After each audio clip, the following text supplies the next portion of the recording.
Here is the USB containing the data. Well, if you always did this for me, I might have been nicer to you. But now, this is mine. Don't think you'll be getting it back. Okay. I got it. The manager smiled satisfyingly and looked down at me, and then, You're no longer needed. I'll be handling tomorrow's business meeting. You're fired, effective today. I got it.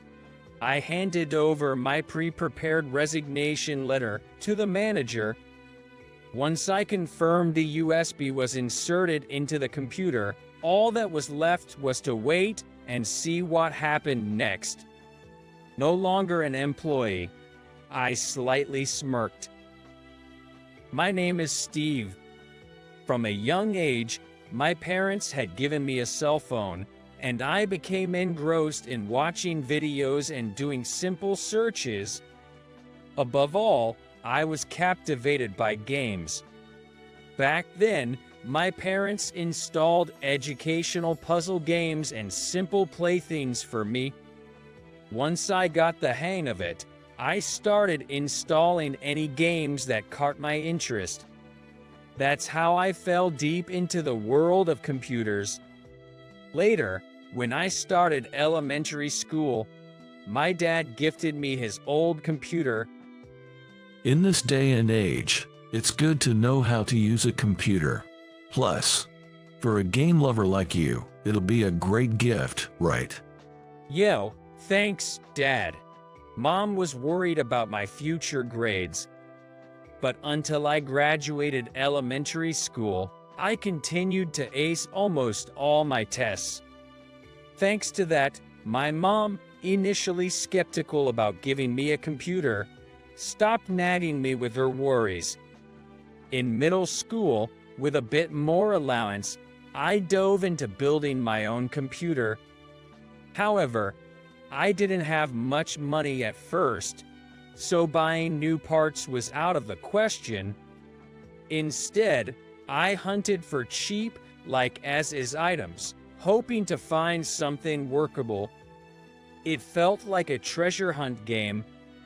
Spending time with my computer became my top priority. During that time, I also started dabbling in programming.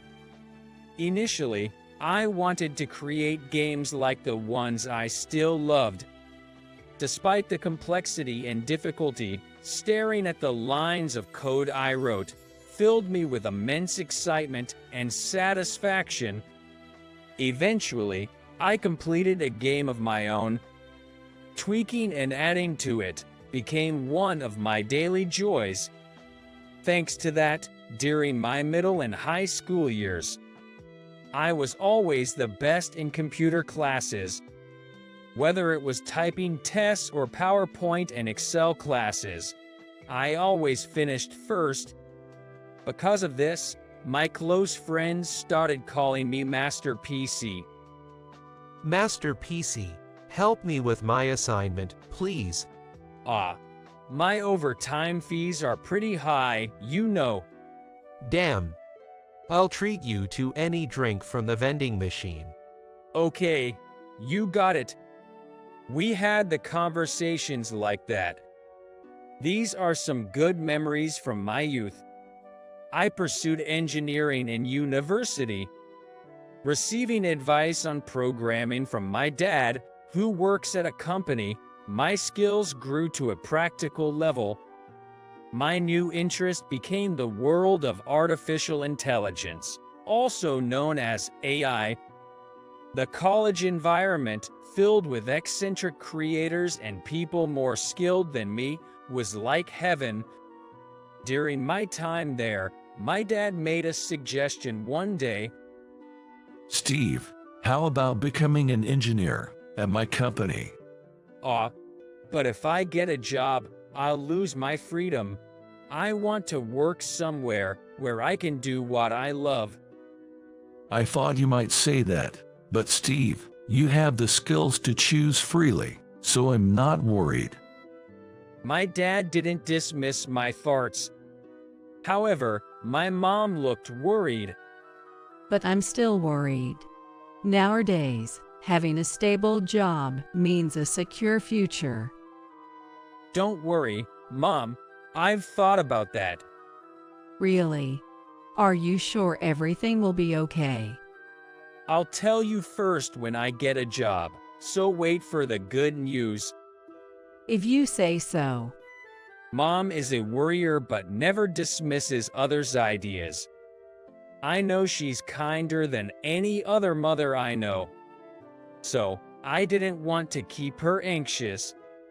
That's why, after graduating college, I found a place that seemed like it could fulfill my ideal of balancing work and hobbies. I joined a fairly large advertising agency, giving my mom a sigh of relief. But that workplace lacked my ideals. Damien is slacking off again and pushing his work. His name is Tom. He was the first friend I made at this job. He also enjoyed tinkering with computers and even showcased his games at a huge game festival held biannually. Since we had similar interests, it didn't take long for us to become friends. Steve, you've been called out a lot recently. Yeah, I guess it's because I said I was good with computers during my introduction. Tough luck. But really, for an advertising agency manager, being unable to use a computer properly is something else. Exactly.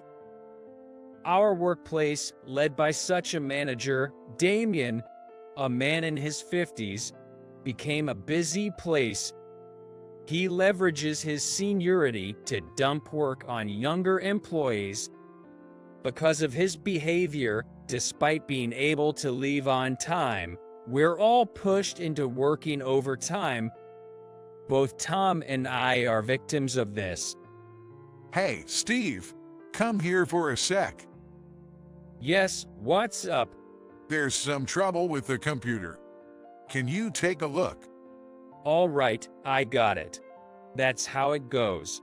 Whenever there's a problem, they call me. But it's always minor issues. There, it's fixed. Well, young guys like you could do anything without a computer. Fixing this is expected. Sure. You know, I've always gotten A+ grades in math throughout my life. From elementary school, and Elle took a business class at my local community college. Unlike you, who rely on machines for simple calculations, I excel at computation. We're in different leagues.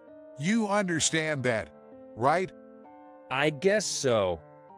Conversations with Damien always lead to his boasting and his views on the younger generation. Basically, he has a condescending attitude and outlook towards those younger than him. That's why he's quite disliked in our department. But among us, there was one guy who seemed to get along well with Damien. This company has grown because of me, you know. Well, Damien, you truly are a great person. You get it, my greatness. Of course. His name is Matthew. Though he's technically my colleague, we've never spoken. However, he's known for his sharp tongue towards others and always sticks close to Damien like a sycophant. Probably, he's aiming for a promotion, but his behavior has been causing discomfort among our colleagues. Hey, Steve. Damien said you need to do this. This? Was it your job? Huh? What are you talking about? This was indeed assigned to you. What's with that look? Fine, just leave it. Like that, he, too, is the same as Damien. Matthew had a habit of dumping his work on others. Honestly, we could refuse what he said, but he'd persistently neighed, so eventually, everyone just accepts it. Steve, you're really unlucky. You too, Tom. Why did we end up working here? I don't know. Well, because of two of these guys, I did manage to bond with my seniors and peers. Lately, when we talk during breaks, we inevitably end up complaining about those two. In the midst of this, news of a major project came in. It was about handling a new advertising venture for a global company that develops the latest computer software. For a company of our size, it was a massive opportunity. The president seemed very enthusiastic about it. Thankfully, after some negotiations, we officially secured the contract. It was a sign of great progress for the company. Soon, the news reached our department. It was about assembling a team to prepare the necessary data for the business deal. Looking at the list of members participating in the project, I saw my name on it. Good for you, Steve. Yay, this project seems really promising. I'm sure you'll bring great results. I'm counting on you. Thanks, I'll do my best. Tom, my colleague, was genuinely happy for me. But our excitement was short-lived. While looking at the list, I noticed Damien's name. Ah, Tom seemed to have noticed it at the same time, and we both let out a sigh. good luck, Steve. It must be joking. Tom gave a wry smile and spoke in a monotone voice. Starting the project preparations, I first gathered company data and current industry trends to create the materials. To align the materials with the client's needs, I made several visits to their office. After numerous discussions to clarify their requirements, I managed to gain some trust from them. While thinking that it was quite an enjoyable job, I started working on the task. But just when I'm feeling good about my work, that person always seems to show up in front of me. Hey, Steve, finish this data collection by tomorrow. Isn't this your task, Damien? Stop complaining. Just do it. Got it. Damien pushes even the simplest tasks onto me. Honestly, I wonder when he actually does any difficult work, especially since he keeps dumping these kinds of tasks on me. I feel frustrated about it. Once, while walking around the office during a break, I overheard Damien and his lackey Matthew talking. That guy is so dumb.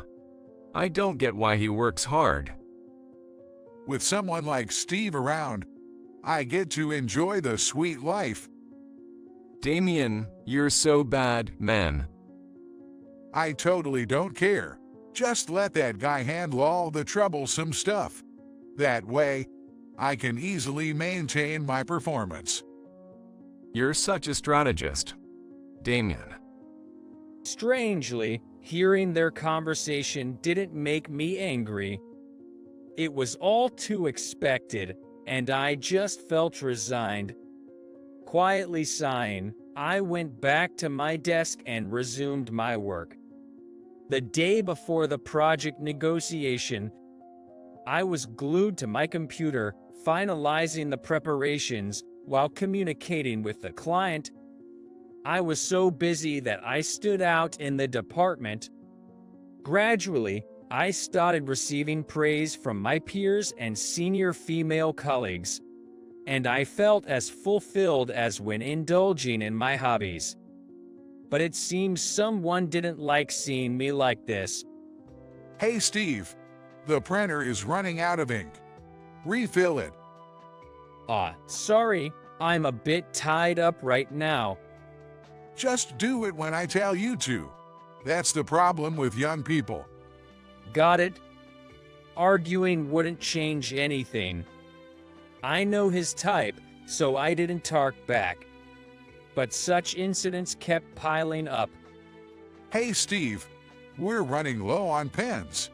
Place in order with the general affairs. Got it? Can't you even notice something like a minor problem? What's with young people these days? There was this instance, and others. Hey, Steve, make some coffee. Show a little consideration for others. Sorry about that. After being told off and making coffee for him, he then said, I changed my mind. Make some tea instead. Got it? Seriously? It's because you're dawdling that I changed my mind. Honestly, I felt like spilling the hot coffee I had just made on purpose. In the end, I dumped the freshly brewed coffee down the sink and made tea instead. Then Tom came over to me. Hey, are you okay, Steve? Yeah, thanks, but there's nothing I can do about it. Sorry, I can't do much for you either. It's okay, it's fine. Don't worry about it. Just talking to me already makes me feel not alone. That's a relief. Steve, after the project is successfully completed, let's have a drink, sushi or barbecue, whatever you like. It's on me. That sounds great. Now, I'll go and deliver this tea. Enjoying my job and the private time promised in the contract. All of it was being taken away by Damien. I was beginning to feel a slight sense of revenge. As I felt my hatred growing, burning up the warm kindness in my heart, I placed the steaming tea next to Damien. It was a signal of my fight. Then, as if to deliver the final blow, Damien dumped a pile of documents on my desk. Sort these documents chronologically and file them by tomorrow morning. That's unreasonable. What about the project? You're just a regular employee, and I'm the manager. Understand the hierarchy. You can't defy me. Can't you even handle this? You're so incompetent. It's pathetic. Being good with computers doesn't mean you're cut out for office work. You're a disposable employee. Damien, probably harboring some dissatisfaction with me. He said all he wanted without caring about the others around. Feeling relieved, he left with Matthew. Hey, hand over the documents you created. It's clear who's superior here. Normally, for a big project like this, someone in my position should be dealing with the client. It was too early for you. As I recalled everything that had happened, I trembled with anger, struggling to keep my composure. For the first time, I experienced how one's vision narrows and darkens when losing oneself to anger. But in the remaining sliver of light, I saw Tom and other colleagues and seniors looking worriedly at me. I managed to suppress my dark feelings. All right, here is the USB with the data. You're being cooperative for once. If you were always like this, I might have taken care of you. But now, this is mine. Don't expect to get it back. Okay. With a satisfied smile, Damien looked down on me. And then, You're no longer needed. I'll handle tomorrow's negotiation. You're fired, effective today. okay, if that's the case, I'll go say goodbye to the president now. Suit yourself. I handed over my pre-prepared resignation letter I had in my desk. After Damien took it, he left the room with Matthew, looking pleased. Excuse me. Come in. After speaking with Damien, I went to the president's office to explain everything. I told him about the project data being uploaded to the company's cloud, how to access it, and that during my visits to the client, I had bonded with an executive, David, who trusted my work and had proposed starting a new company together. I shared all these details. All right, I thought this company would be a good environment for you, but it ended up causing you pain. I'm sorry. It's okay, don't worry about it. But probably, the feelings I've harbored against Damien will smolder in my heart for a while. Well, maybe this is for the best. Besides, I always felt uncomfortable with the idea of you and me being tied by a hierarchical relationship. I feel the same, Dad. Most people don't know this, but the president of the company is actually my father. I joined the company under my mother's surname, Williams, so it's no wonder no one realized. Initially, Mom suggested I join a company as a successor, but Dad wanted me to live more freely and didn't intend to make me a successor. So, he was actually somewhat relieved to hear I was leaving.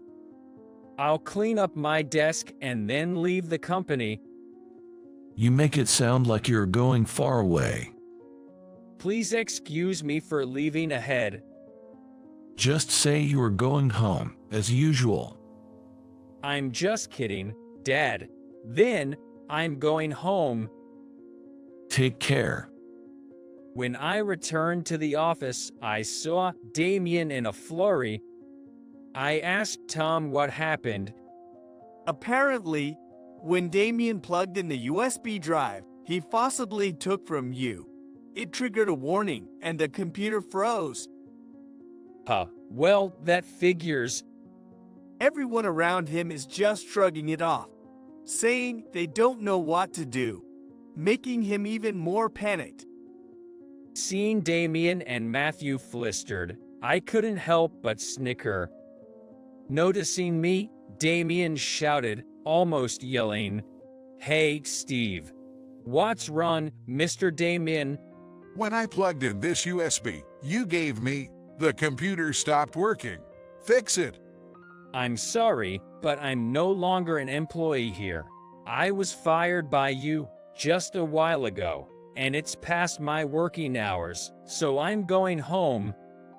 I said this and began gathering my belongings to leave. Damien stomped over to me. He reached out as if to grab my collar.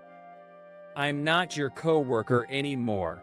If you try to harm me, I'll file a police report. Damien's face turned red, then pale, and he stopped in his tracks. What did you do? I don't know, but weren't you aware, Mr. Damien? Our company prohibits carrying data on USB drives for security reasons. What are you talking about? It's a rule for preventing data leaks. If you don't follow the proper procedure, plugging in a USB will trigger a warning. Right, I forgot. Damien muttered, realizing the company rule he had forgotten. For someone in your position to forget such an important thing, it's surprising you managed to be in charge of others. Getting cocky, aren't you?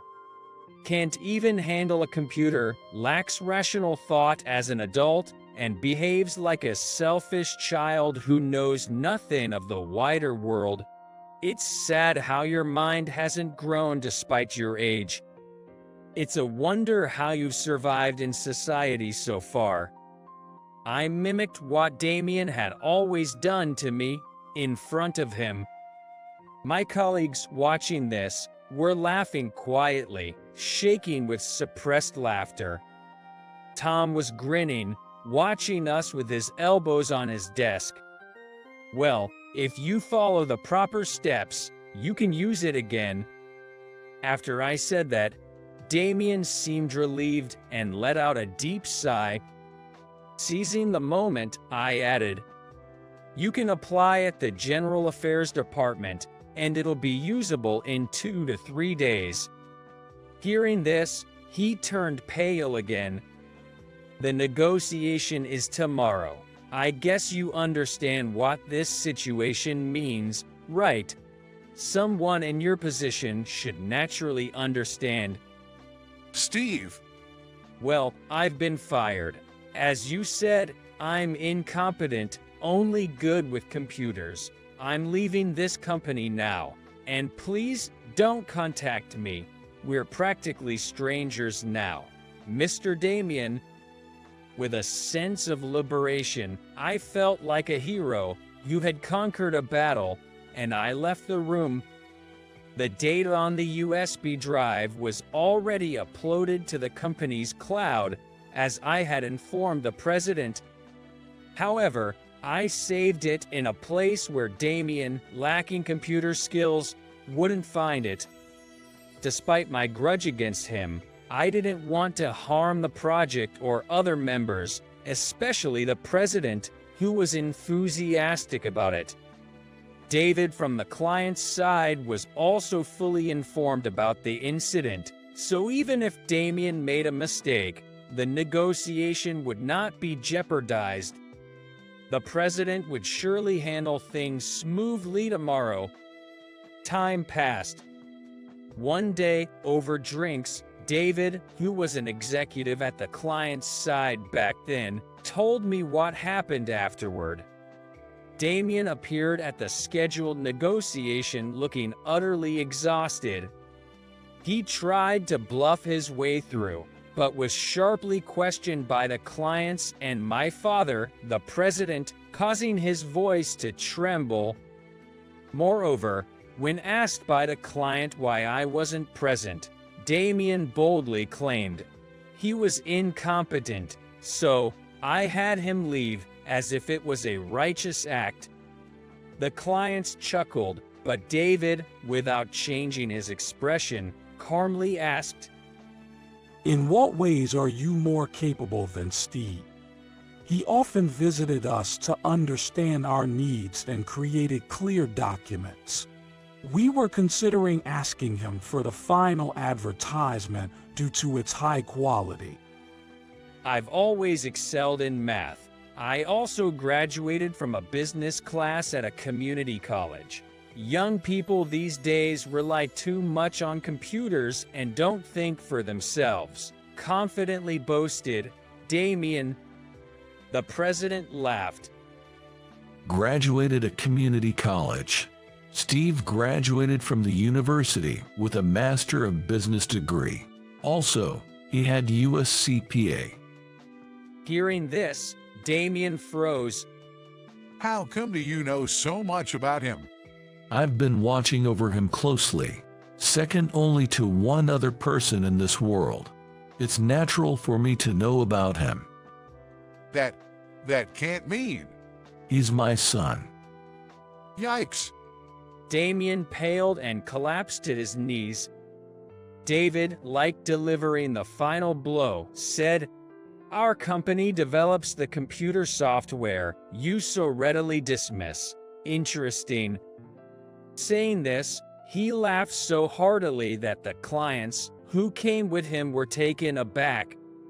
Then David suddenly stopped and stared coldly at Damien, saying in the lowest voice as he could, "The incompetent one is you." The room froze.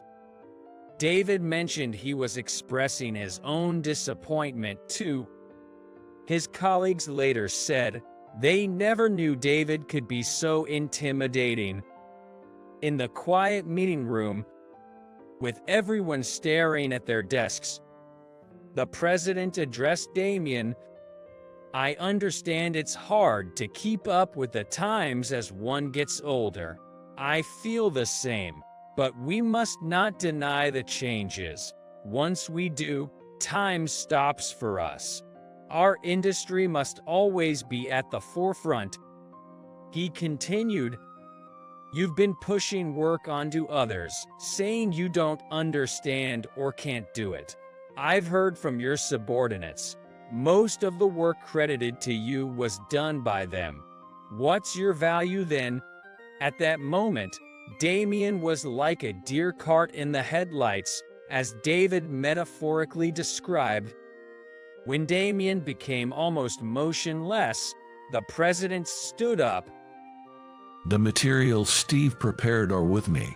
I apologize for the inconvenience caused today due to my lack of supervision. He said so, and then apologized to the clients. And David said, Steve's excellent materials and trust are still intact. Let's discuss this another time. And he's practically family to us. The clients laughed and let it go. The president then glared at Damien. The world has a way of balancing things, like a scale seeking equilibrium. Now, one side of the scale is loaded with your deeds. What will balance it? Let's discuss this back at the office. He left with a smile not resembling human laughter. Later, Damien was immediately dismissed by the president. Even though David and my dad usually are cheerful and kind, hearing this side of them made me shudder. Don't you worry. That was just an act back then. David reassured with a smile. But I decided never to anger these two. Afterwards, I was fully immersed in the new company. I started with David, enjoying my work more than ever before. Our business focused on developing apps that everyone could use for fun and convenience. There was a lot to do, but most of the work overlapped with what I used to do as a hobby. In essence, I turned my hobby into a career. I stayed in touch with Tom, who remained at my father's company. Occasionally, we would go out to eat when our schedules aligned, and sometimes we invited David, the president of my new company, to join us. The two of them became good friends, almost like best buddies. Once the app Steve and I are developing is finished, I want to ask your company for advertising. That sounds great. I'd love to be the person in charge of the business deal with you. I'll leave it to you when the time comes. The connections each of us had built were now bringing together a new team for this path forward. As long as you strive to move forward in life, nothing is wasted. Everything becomes a part of you and your future. I learned this from the experiences I've had up to today. On a side note, recently, on my way home from the office, I spotted Damien. He was standing outside a computer class, talking with people of his own age.